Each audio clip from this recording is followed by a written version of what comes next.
الفاظ میں، اور اس میں یہ ہے کہ آپ صلی اللہ علیہ وسلم سے ہمیں پتہ چلا اور آپ نے بتایا ہمیں کہ 4 طرح کے لوگ ہوتے ہیں. ایک وہ جس کو مال عطا ہوا اور وہ اس مال کو اللہ کی راہ میں خرچ کرتا ہے، اس کے لیے تو درجہ ہے. دوسرے وہ لوگ جن کو مال نہیں ملا لیکن انہوں نے یہ حرص رکھی، یہ نیت رکھی کہ اللہ ہمیں بھی مال ملے تو ہم بھی اسی شخص کی طرح نیکی میں لگائیں. اس کو مال نہ ہونے کے باوجود اس نیت میں اسی شخص کے برابر اجر ملے گا جس کے پاس مال تھا اور اس نے خرچ کیا. دوسرا وہ شخص جس کو مال ملا اور اس نے اس کو عیاشی میں یا اور چیزوں میں صرف کیا، گناہ کے کاموں میں صرف کیا.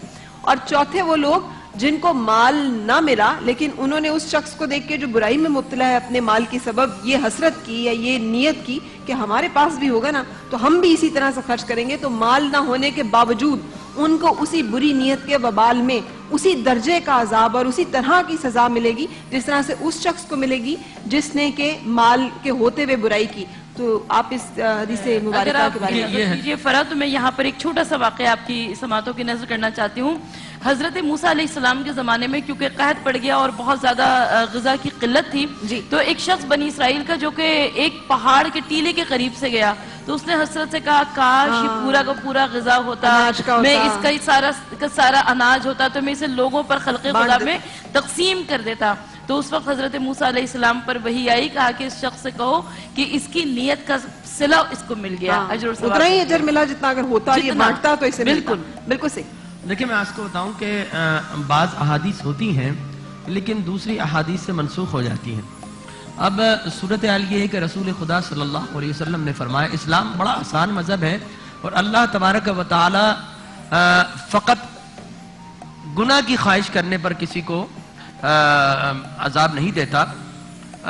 حضور اکرم صلی اللہ علیہ وسلم نے فرمایا کہ جب کوئی بندہ نیک کام کرتا ہے اللہ اسے اجر عطا فرما دیتا ہے، لیکن اگر کوئی شخص نیک کام کرتا نہیں فقط سوچتا ہے، ارادہ کرتا ہے تو اللہ تبارک و تعالی اسے بھی محروم نہیں کرتا، اسے بھی عطا کر دیتا ہے. اس کے برعکس اگر کوئی شخص گناہ کی طرف جا رہا ہے لیکن اللہ کی حیا آئی اور پلٹ کر واپس آ گیا اللہ تبارک و تعالی اسے اجر عطا کر دیتا ہے. لیکن اگر کوئی بندہ گناہ کرے گا تو پھر اللہ عذاب دے گا یا سزا دے گا. لیکن اگر کوئی شخص گناہ کی طرف ارادہ کر رہا ہے لیکن گناہ نہیں کیا تو اللہ تبارک و تعالی اسے سزا نہیں دے گا اس لیے کہ اس نے گناہ نہیں کیا. اس کے برعکس نیکی کا سوچے کا بھی اللہ تبارک و تعالی اس سوچ پر بھی اجر عطا فرما دیتا ہے.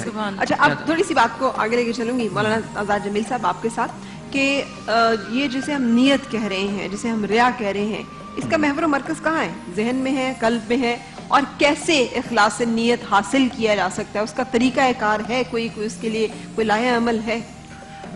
دیکھیں آپ کی بات بہت اس موضوع پر ہے کہ ریا اور اخلاص یہ دونوں چیزیں ساتھ ساتھ جڑی ہوتی ہیں. ریا اور اخلاص. ریا کا اصل تعلق انسان یہ آنکھ کا دیکھنا یہ دل میں اترتا ہے، پھر دل اس کو دماغ سوچ کے پھر یہ دل پر یہ ساری بات آ کر ہوتی ہے، پھر انسان کے اپنے معاملات میں اس کی چیز کی افضلیت آتی ہے کہ میں افضل ہوں، میں بہتر ہوں. ایک یہ چیز ہوتی ہے. اور دوسری چیز اخلاص ایک ایسی چیز ہے، آپ نے فرمایا اے معاذ دین کے کاموں میں اخلاص کا اہتمام رکھنا، دین کے کاموں میں اخلاص کا اہتمام رکھنا. اور دین اخلاص ہے، دین اخلاص کا نام ہے. اب اخلاص حدیث میں یوں آتا ہے کہ کسی غار میں کوئی بندہ نیک عمل کرے تو اس کا اثر نہیں چھپے گا، اور کسی غار کے اندر کوئی برا عمل کرے اس کا اثر بھی نہیں چھپے گا. اور اخلاص رکھنے والے ہدایت کے چراغ ہیں. اخلاص والے ہدایت کے چراغ ہیں، ان سے بڑے بڑے فتنے اللہ دور کر دیتا ہے. آپ نے فرمایا جو ریا سے نماز پڑھے گا مشرک ہے، جو ریا سے روزہ رکھے گا مشرک ہے، جو ریا سے صدقہ دے گا وہ مشرک ہے. یہ حدیث ہے. جو ریا سے یہ مشرک کے درجے تک پہنچا ہے اس کی. اب جو یہ جو اخلاص والے ہوتے ہیں نا، مخلصین لہ الدین. اب جو مخلصین ہوتے ہیں نا ان کی نشانیاں بتائی گئی کہ مخلصین کیسے ہوتے ہیں. اب ہم اللہ کے نبی کے زمانے کے بعد کے لوگوں کو دیکھا جائے کہ انہوں نے کیا تربیت لی. انہوں نے یہ تربیت لی اللہ کے نبی سے، یہ تربیت لی جو پہلے کرتے تھے. منصب نے ان کے اندر ریا نہیں ڈالی، منصب نے ان کے اندر ریا نہیں ڈالی. ابو بکر رضی اللہ عنہ کچھ یتیم بچیوں کے بکریوں کو دودھ دہا کرتے تھے. جب وہ خلیفہ بنے تو فرمایا اب تو آپ نہیں آئیں گے. کہا نہیں میں آیا کروں گا, جو تم سے وعدہ ہے وہ وعدہ ہے. حضرت عمر رضی اللہ عنہ نے خلافہ اس کے بعد انہوں نے یہ کہا کہ کوئی کام ہے میری خدمت کا, کوئی غریب جس کی میں مدد کروں کا؟ کوئی نہیں. اب یہاں اخلاص نہیں, اب یہاں خلوص کی یہ بات ہے کہ کس طرح اپنے عمل کو چھپانا. اخلاص اس چیز کو کہتے ہیں, اپنے عمل کو چھپانا, ظاہر نہ کروانا. اب ایک حضرت عمر آتے ہیں بڑھیا کے پاس, گھر سارا دھلا صاف ستھرا, پانی بھی رکھا ہوا ہے, ساری چیزیں رکھی ہوئی ہیں, ہر چیز برابر ہے. انہوں نے پوچھا کہ بھئی یہ کون کرتا ہے؟ کہ بھئی ایک آدمی آتا ہے وہ کر لیتا ہے, مجھے نہیں پتا کہ کون ہے. اگلے دن وہ پھر آئے, پھر گھر صاف, پھر حضرت عمر پھر رضی اللہ عنہ پھر آئے, پھر گھر صاف. پھر تیسرے دن وہ صبح فجر رات میں آ کر بیٹھے ہوئے, اوکے کون آتا ہے؟ تو ابو بکر رضی اللہ عنہ اپنی چپل ہاتھ میں لیے ہوئے یوں آ رہے ہیں, یوں چپل ہاتھ میں لیے ہوئے اور آ کر اس گھر میں گئے. انہوں نے یوں دیکھا کہ کون؟ ابو بکر تو, میں تو تم سے آگے کبھی نہیں بڑھ سکا. یہ اخلاص کا مادہ جب اپنے اندر ہے. اور ایسا بھی لوگ, امام زین العابدین رضی اللہ عنہ وفات کے وقت میں جب ان کے پیٹھ, غسل کے وقت ان کا پیٹھ دیکھا گیا تو فرمایا بوریوں کے نشان تھے, بوریوں کے نشان پیچھے پڑے ہوئے تھے. کہا یہ کیسے؟ تو ان کے خدام نے کہا یہ انہوں نے 100 غریبوں کے گھر کا انہوں نے ذمہ داری اٹھائی رکھی تھی, 100. اور ایک آدمی جس نے اخلاص, وہ اثر بھی کرتا ہے. یہ اخلاص جو ہے نا, اخلاص یہ اثر کرتا ہے. ایک آدمی نے کسی کے گھر پہ سامان ڈالا, اگلے دن شور ہوا, ہوئے کسی نے زانیہ عورت کے گھر پہ مال دے دیا. اس نے جب یہ دیکھا میں اتنی بدکار عورت, مجھے یہ ملا, انہوں نے کہا یہ میرا صدقہ غلط ہو گیا, میں کل پھر کرتا ہوں. پھر انہوں نے سامان لیا, ایک کے گھر پہ ڈالا, صبح اعلان ہوا, ہائے ہائے کسی نے چور کے گھر پہ سامان دے دیا. انہوں نے کہا یہ کیا؟ وہ چور کے گھر پہ میں نے دے دیا. آخر وہ پریشان ہوئے کہ ایک میں نے چور کے گھر پہ دی, ایک زانیہ عورت کے گھر پہ میں نے دیا, یہ کیا ہوا؟ جب وقت کے نبی پر یہ بات اتری, کہا یہ چور نے چوری سے توبہ کی, میں چور ہوں, اللہ نے مجھے گھر پہ دیا. اس کا اخلاص تھا نا, اس کی اخلاص کی برکت نے اسے چوری سے نکال دیا. اخلاص اثر کرتی ہے, اخلاص کے اندر ایسا کانٹیکٹ ہے, یہ فوراً اثر کرے گی آپ. چور کو چوری سے نکالا, زانی عورت کو زنا سے نکالا, یہ کیا ہے؟ اخلاص کی برکت ہے. مخلصین لہ الدین. یہاں پہ تھوڑا سا یہ بھی بتا دیجیے کہ بعض اوقات لوگ چاپلوسی بہت کرتے ہیں, لوگوں کے سامنے کچھ بات کرتے ہیں, ان کی پشت کے پیچھے کچھ بات کرتے ہیں, اور بعض اوقات بہت ہی زیادہ یہ دوگلا پن جو ہے حد سے بڑھ جاتا ہے. ایسے لوگوں کے بارے میں کیا حکم؟ بالکل, ہاں بالکل فرح, یہ بات آپ کا سوال بڑا دلچسپ ہے, لیکن میں مولانا صاحب کی اس بات کو آگے بڑھاؤں گی. آپ نے حضرت امام زین العابدین علیہ السلام کا تذکرہ کیا. روایت یہ بتاتی ہے کہ آپ حج پر جایا کرتے تھے, 25 حج پاپیادہ کیے, لیکن آپ ایسے لوگوں کے ساتھ سفر کیا کرتے تھے جہاں پر لوگ آپ کو نہیں جانتے تھے, اجنبی لوگوں کے ساتھ, اور وہاں پر آپ حاجیوں کی خدمت کیا کرتے تھے, مسافروں کی, زائرین کی خدمت کیا کرتے تھے. اب اگر ان میں سے کسی کو پتہ چل گیا کہ آپ فرزند رسول ہیں تو لوگ ادب اور احترام کیا کرتے تھے کہ, اور کہتے تھے کہ عذرخواہی کرتے تھے کہ ہمیں معلوم ہی نہیں تھا کہ آپ خاندان رسالت سے تعلق رکھتے ہیں. تو امام زین العابدین علیہ السلام فرماتے تھے کہ میں اسی لیے نہیں کسی کو پتہ چلنے دیتا کہ لوگ میرا تکریم کریں گے اور میں حاجیوں کی خدمت سے محروم رہ جاؤں گا.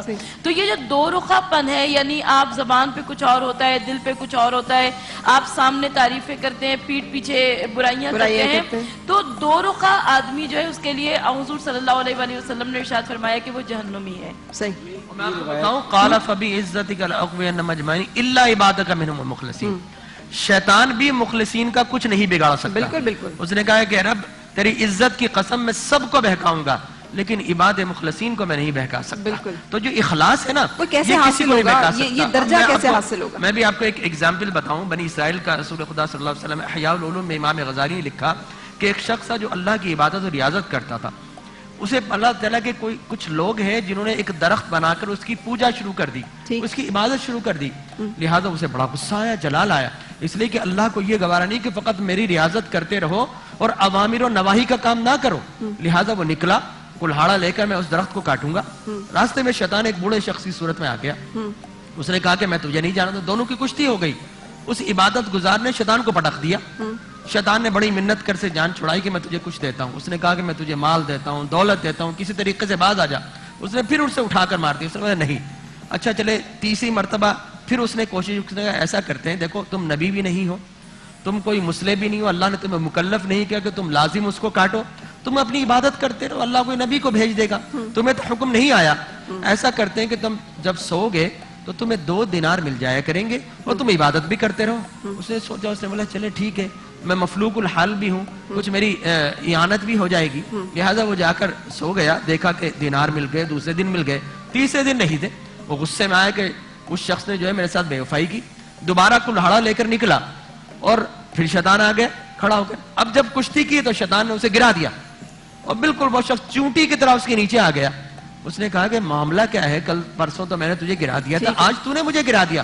اس نے کہا میں شیطان ہوں, بات یہ تھی کہ اس وقت تو اللہ کے لیے نکل رہا تھا, تیری عبادت تیرا ایک ایک قدم اللہ کے لیے اٹھ رہا تھا, لہذا تجھے اللہ نے یہ طاقت دی کہ تو نے مجھے شکست دے دی, لیکن چونکہ اب تو اپنے لیے نکل رہا ہے, اخلاص ختم ہو گیا ہے, اپنا لالچ, اپنا حرص, اپنا طمع آ گیا ہے, لہذا اب میں تجھ پر حاوی ہو گیا. واہ واہ واہ, کیا بات ہے, یہ اخلاص ہے. تو اس لیے کہا جاتا ہے کہ اپنی سوال چھوڑتے ہوئے میں بریک کی طرف چلوں گی. سوال یہ ہے کہ اخلاص کیسے حاصل ہو, ہم لوگ مطلب کیسے پائیں, اپنے آپ کو ریا سے, دکھاوے سے کیسے پاک کریں, اور کیسے اس درجہ ایمان پہ پہنچیں کہ جہاں پہ خالص اور خالص صرف اللہ کے لیے ہم اپنے آپ کو اور اپنے اعمال کو اور اپنی نیکیوں کو اور اپنی زندگیوں کو اور اپنے جینے مرنے کو وقف کر سکیں. لیکن اس سے پہلے ہم ایک بریک کے لیے رک رہے ہیں اور پھر آپ سے ملیں گے.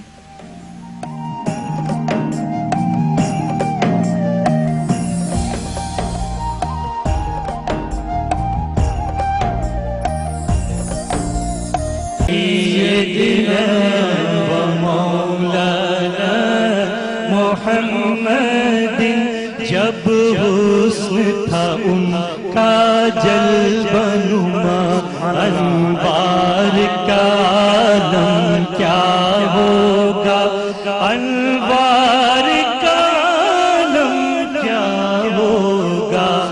ہر کوئی فدا ہے دل دیکھے, ہر کوئی فدا ہے دل دیکھے, دیدار کا عالم کیا ہوگا. اللہم صلی علی سیدنا و مولانا محمد. جس وقت خدمت میں ان کی ابو بکر, عمر, عثمان و علی, ابو بکر